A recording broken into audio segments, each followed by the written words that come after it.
Hi guys, it's Mandy from Mandyleeplays, back with another video and back with another Before You Buy. This time we're gonna take a look at Raidou Remastered, The Mystery of the Soulless Army. Try saying that 5 times. Actually, don't do that. I tried and it's a long title. So for the duration of this video, I'm just gonna call it the Raidou Remaster. Yes indeed, we are getting another classic remastered for modern audiences. Oh, before we start, if you end up liking this video, then please hit that like button. And if you're new here and like the content and would love to see more, then please consider subscribing. So first, let's get into the history of the game. For those who don't know, Raidou Remastered is, for a lack of a better term, a remaster of the original Devil Summoner game, Raidou Kusunoga vs. the Soulless Army. It was originally released for the PlayStation 2 in 2006 in both Japan and the US, and in 2007 for Europe. Remember back then when world releases were not a thing? I know Persona 5 came out early for Japan, but after that they stopped the whole only region releases and stuck with the whole world releases, which thank goodness. And that just goes to show that not everything back then was good when it came to gaming. Some things were better left in the past. Anyways, Raidou is the third entry in the aforementioned Devil Summoner series, which forms a part of the larger Shin Megami Tensei series, with the first Devil Summoner game being released to the Sega Saturn in 1995 and ported to the PSP in 2005, although only in Japan, while the second game, Devil Summoner Soul Hackers, was released for the Sega Saturn as well in 1997 and was later ported to the 3DS in 2013. And yes, to some extent, Soul Hackers 2 is part of the whole Devil Summoner series, even though the Devil Summoner portion was dropped in its title. Also, Raidou as a character appeared in Shin Megami Tensei 3 Nocturne and was received positively by fans, so much so that Atlus decided to make the next game featuring the main protagonist, Raidou. And that was basically how the first Raidou game came into fruition, and it was pretty popular, so much so that they made a sequel to the game. Now, I would have loved for them to put the first game and the second game together just so everybody could experience the whole series in one go, but I'm guessing if the Raidou Remaster does really well, they will also remaster the sequel. But of course, we have to wait and see, hear fan feedback, and most importantly, see what the sales are. And I know the original release of the game had a Jack Frost Raidou plushie, which looks so cute. I don't know why they don't just make Jack Frost plushies on its own and sell them in the shop. A lot of people, including me, will probably buy one. I don't know why they have to keep it all exclusive. A lot of people want plushies. Give the people what they want. But before we get into what the game is about, I want to go over the consoles that it comes out on and the spec details that we received so far. So let's jump right in because there's a lot to cover. First, regarding the consoles, it will be released on every platform, including the PlayStation 4 and PlayStation 5, the Xbox Series S and the Xbox Series X, the Switch 1 and 2, and finally, the PC. So this game has got you covered on any console. No console wars with this game. So while the game reach is really impressive, there are some caveats that I want to discuss, mainly being the upgrade ones, the unupgradable ones, and so on. Starting with the PlayStation 4 version. If you buy it and want to play it on the PlayStation 5, there will be a free upgrade to the PlayStation 5 version. However, it is not the same when it comes to the Switch 1 version and the Switch 2 version. But the disappointment train does not end there, because the Switch 2 version is the dreaded keycard version. Yes indeed, you don't even get the full cartridge when you buy the Switch 2 version, so I'm personally gonna get mine for the PlayStation 5. And last but not least, the PC version, which is obviously only digital, and I'll post the required specs right over here. As for the Steam Deck, the game currently has a playable rating. Dramatism aside, I love that Atlus provided specs for each console and tech details noted on their website. But starting with the PlayStation 4 and 5, the resolution target is 1080p and 4K resolution for each respective console, with the frame rate targeting at 30 to 60 for the PlayStation 4 version, while the PlayStation 5 version sticks to 60 throughout the whole experience. Next is the Xbox. For the Series S, the resolution is 1440p at 60 FPS, while the Series X outputs 4K at 60 FPS. Now on to the console that most of you are probably wondering about, and that is the Nintendo Switch 1 and Nintendo Switch 2. The Switch outputs at 1080p dock and 720p in handheld mode, while the FPS is between 30 and 60. For the Switch 2, you get a crisp and nice 1080p in dock mode and in portable mode, while running it in 60 FPS, which is a huge upgrade versus the Switch 1. So if you guys don't really care for keycards, then I would go for the Switch 2 version. So yeah, you gotta buffet of different options to choose from, and I honestly really like that. Alrighty, time for the actual game, starting with the story and the gameplay. Yes, I'm going to put them together because they're really intertwined when you really think about it. Personally talking, the story is pretty unique, and not only its setting, but its characters as well, and is honestly a breath of fresh air. Now, the game is set in the fictional world of 1930s Japan during the Taishio era. I'm sorry if I mispronounced that. So as your protagonist, you get to play as a young detective named Raidou Kusunoga. Raidou is currently the 14th holder of the name Raidou Kusunoga. Now, this special name is passed down through the Kusunoga clan, which are known devil summoners who protect Japan from supernatural and demonic threats. And Raidou is no exception to that, because not only does he possess detective skills, he also possesses devil summoning powers. By day, he works for a detective agency under the tutelage of Namui, sorry if I mispronounced that, who is the head of the detective agency. And by night, he protects the people from demonic attacks. So Raidou has to keep a balance between his personal life and his supernatural demon power life. The main plot kicks in when the mysterious girl visits the agency, but moments later, she is abducted by strange soldiers clad in futuristic gear, and they vanish. This event kicks off a spiraling investigation that will take you deep into Tokyo's districts, across different spiritual realms, and into the heart of this growing conspiracy. As for the gameplay, I know you guys might be thinking this game is probably turn-based because that's how traditionally Atlus games are, but you will be wrong because Atlus took a risk and made this game an action RPG. When you encounter enemies, you're placed in this confined area where you can freely move, dodge, block, and attack. Raidou uses a sword for melee, and that's not all, because this is indeed a Shin Megami Tensei game, and our main protagonist has the power to summon demons. You're able to summon demons to fight beside you in battles. These demons act semi-autonomously, but can also be given direct commands. Each demon has elemental affinities, unique abilities, and loyalty. Loyalty is basically how loyal they are to you. Demons grow more loyal as they battle with you, and if they're really loyal, they'll follow all your commands and there won't be a problem. So outside of battle, there's also fusions, which lets you fuse different demons to make a new one. You put two demons in a blender and see what you get. But seriously though, you can transfer skills and sometimes trigger special fusions. And finally, we go on to Raidou's actual detective work and investigating different scenes. The investigation portions are not just about walking and talking. Raidou can summon demons to assist in exploration and investigation. Certain demons have field skills. Some work directly on people. Others are used to affect and interact with parts of the scenery that Raidou himself cannot do personally. So he kind of has a little bit of a cheat sheet with him. This really turns demon recruitment into more of a battle strategy and an investigation strategy. And while it doesn't have the traditional Atlus turn-based mechanics, I still feel like the game will be very, very fun. I love the setting and the whole detective aspect thrown in there as well. I feel like it's going to be a very cool experience and something different from your typical Atlus game. Alright, now let's go over the quality of life changes, because this is indeed a remaster. So there's a lot of things that they changed from the original to make it more interesting for a modern audience, including me. I love quality of life changes. And while there's a lot of change, I want to get to the point and really highlight the major changes. First, you have the ability to save anywhere. You don't have to go to save states. You can save wherever you want. And going along with quick saves, there is a new autosave feature. Admittedly, I don't like autosave. I don't trust it. I never trust it. So while it's there for backup, always remember to save manually. Next is random encounters. They're more a thing of the past now. Instead, the demons are about and around, so you could easily avoid them if you want to avoid them, or easily engage if you want to engage, which makes exploration way more fun. And adding to that fun is the fact that you can fast travel now. And this is probably to balance it out, but fast traveling does require yen or in-game currencies, so don't fast travel like willy-nilly all the time. But most importantly, the game got a huge glow up, not only in graphics and stuff, but in gameplay as well. Because I mean, look at the old gameplay from the PlayStation 2. In the past, you were only allowed to summon one demon in battle, but as the making of this video, you are now allowed to summon 2 demons in battle. Nice. I would have gone for 3, but hey,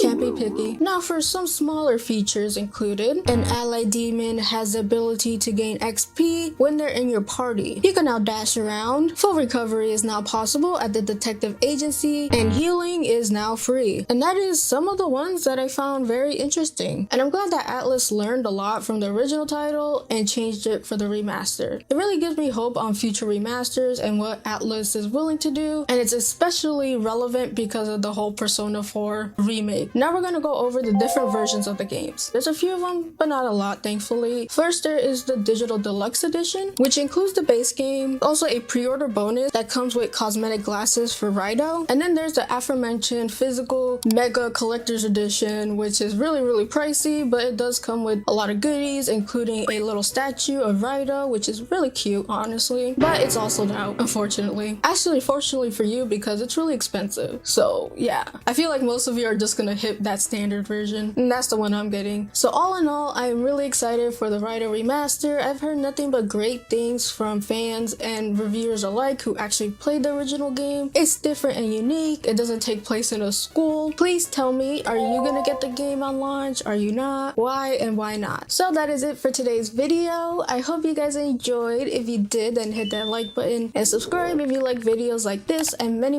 more. I hope you guys have a fantastic rest of the day, and as always, play a good game. Peace.